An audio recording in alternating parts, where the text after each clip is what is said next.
Science class 7 बाब 9 सबक 5 मुकम्मल अंदरी मोट जा इस्तेमाल uses of total internal reflection. आऊं आहियां साइंस जो उस्ताद नजील चन्ना। अव्हांखे सिंध ऑनलाइन स्कूल में भलीकार। असां जो कि लेक्चर जा मौजू आहिनि।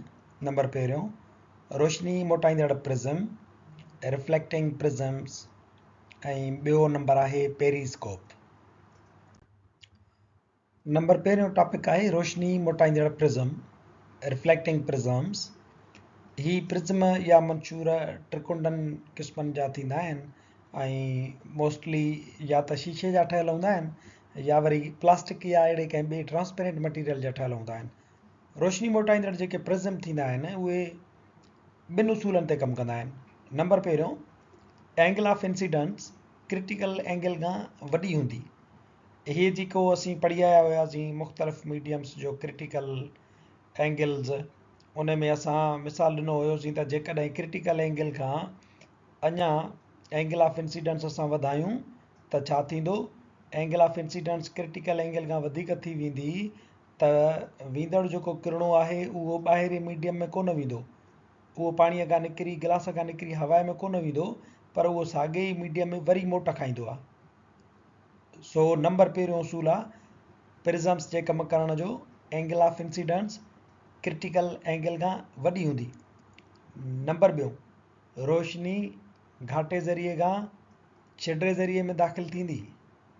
इहे ॿ उसूल आहिनि जंहिंजे बुनियाद ते रोशनी मोटाईंदड़ प्रिज़म्स कमु कंदा आहिनि। मुकमल अंदरी मोट ऐं प्रिज़म ही उहो प्रिज़म आहे, त्रिकुंडो आहे जिन खे असीं मंशूर पिणु सॾींदा आहियूं सिंधीअ में।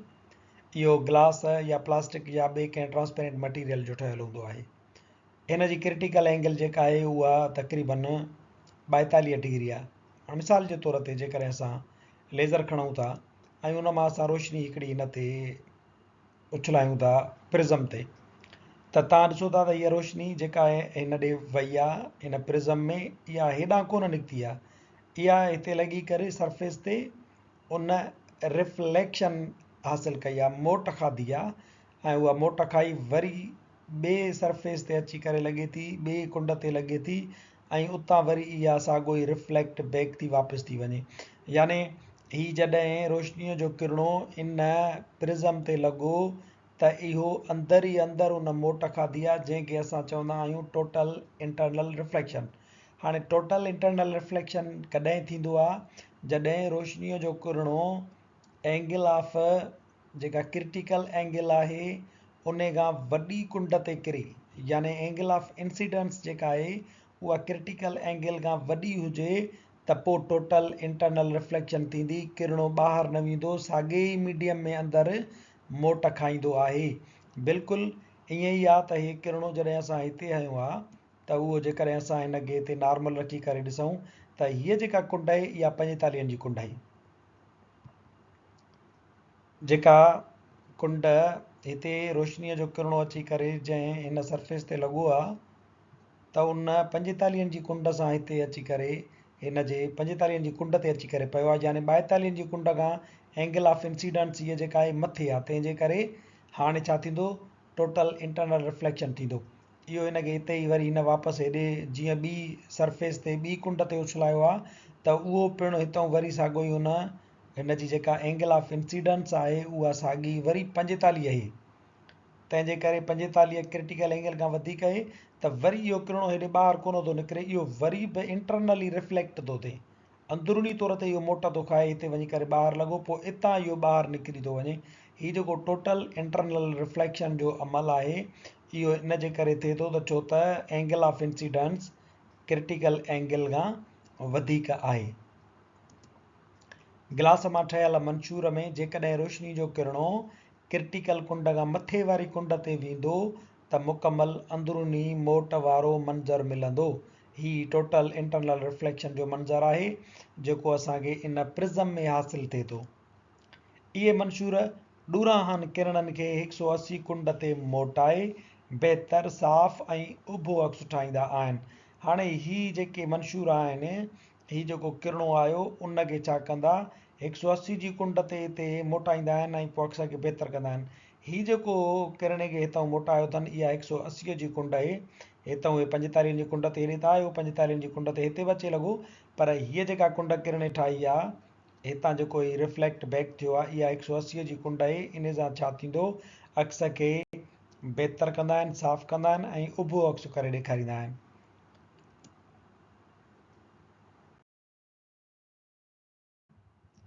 इहे ई जेके प्रिज़म आहिनि इहे दूरबीन जे अंदरि बाइनोक्यूलर्स जे अंदरि इस्तेमालु थींदा आहिनि।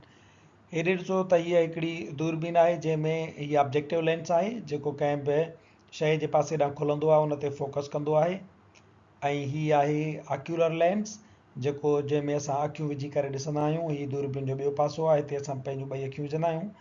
ही मोट खाईंदड़ प्रिज़म्स आहिनि, रोशनीअ खे मोटाईंदड़ प्रिज़म्स आहिनि।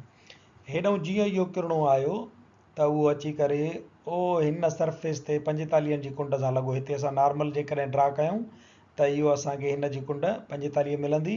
45 जी कुंड ते इहो किरणो हिनखे वरी हेॾे 180 जी कुंड ते रिफ्लेक्ट बैक थो करे, वरी हिते 45 जी कुंड तां हिनखे वापसि मोटाईंदो हेॾे।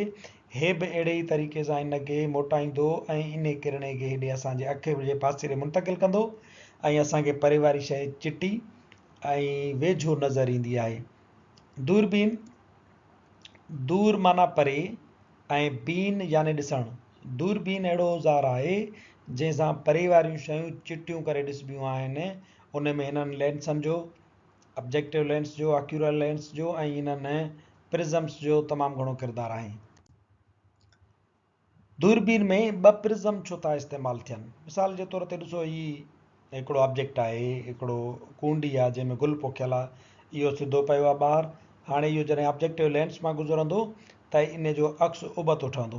प्रिज़म छा कंदो, हिकिड़ो प्रिज़म इन खे फेराईंदो, वरी ॿियो जेको प्रिज़म आहे उहो इन खे सिधो करे पेश कंदो आहे। ॿ प्रिज़म इन लाइ इस्तेमालु थींदा आहिनि त जीअं उन अक्स खे फेराए ऐं सिधो करे ॾेखारीनि त असांखे उहो इमेज सिधो नज़र अचे जीअं ॿाहिरि हक़ीक़ी तौर ते उहो पयल आहे।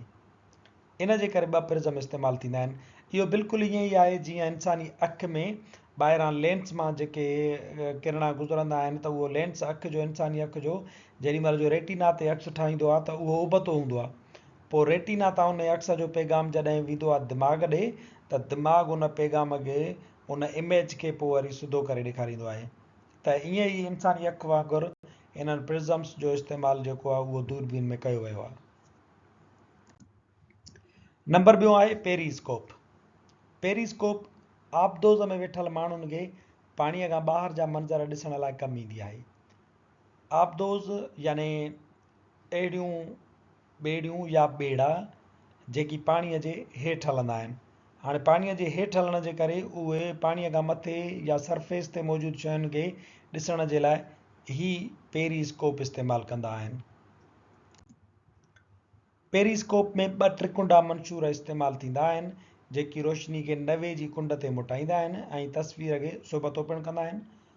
ही साॻा ई मंशूर आहिनि, प्रिज़म्स आहिनि जेके दूरबीन में इस्तेमालु थियल हुया। कम जो तरीक़ेकार हिननि जो साॻियो ई आहे। ॿ प्रिज़म्स इस्तेमालु थियल आहिनि त जीअं उहे अक्स खे सिधो बि करे ॾेखारीनि ऐं उनखे वेझो करे चिटो करे पिणु ॾेखारीनि। हाणे हेॾां जीअं ई ॿाहिरां किरणो दाख़िल थियो हिते त साॻियो ई 45 जी कुंड ते इहो रिफ्लेक्ट बैक थो थिए। हीउ किरणो हेॾे, हीअ जेका हीअ विच वारी जेकॾहिं एंगल आहे इंसीडेंट रे जी ऐं तव्हां रिफ्लेक्टेड रे जी जेकॾहिं पंहिंजी कुंड ॾिसंदो त उहा तव्हांखे 90 जी कुंड लॻंदी ऐं हेठि बि साॻियो ई वरी इहो इंसीडेंट रे ऐं रिफ्लेक्टेड रे जी कुंड ॾिसो त 90 जी कुंड आहे। ही टोटल इंटरनल रिफ्लेक्शन जो ई अमल आहे। जीअं ई प्रिज़म में इहो किरणो दाख़िल थिए थो त हितां ॿाहिरि कोन थो निकिरी वञे, इहो प्रिज़म उनखे वरी वापसि हेॾे थो मोकिले ऐं इहो प्रिज़म वरी इन किरणे खे हेॾे कोन थो छॾे छिटे मीडियम में, पर पंहिंजो पाण में अंदरि ई थो मोटाएसि। तंहिंजे करे इहो हितां वारो जेको इन किरणे जे ज़रिए अक्स हिते आयो उहो ई अक्स खे वरी साॻियो ई हिते ठहंदो उबतो अक्स, पर इहो उबतो अक्स जेॾीमहिल जो हिन किरण हिन मंशूर ते अचे पवंदो त इहो उनखे सुबतो करे असांजी अखि ॾांहुं हिन किरणे खे मुंतक़िल कंदो त असांखे कंहिं बि शइ जो अक्स सुबतो नज़र ईंदो आहे। हेॾां हीअ दूरबीन जी तस्वीर रखियल आहे ऐं हेॾां हीअ आहे असांजो पेरीस्कोप जेको आबदोज़ जेके पाणीअ जे हेठि ॿेड़ा हलंदा आहिनि उन्हनि में इस्तेमालु थींदी आहे पाणीअ जे सरफेस या पाणीअ खां मथां वारनि शयुनि खे ॾिसण जे लाइ। असांजो अॼोको लेक्चर हिते पुॼाणी ते पहुचे थो। वधीक वीडियोज़ लाइ ॾिसंदा रहो सिंध ऑनलाइन स्कूल।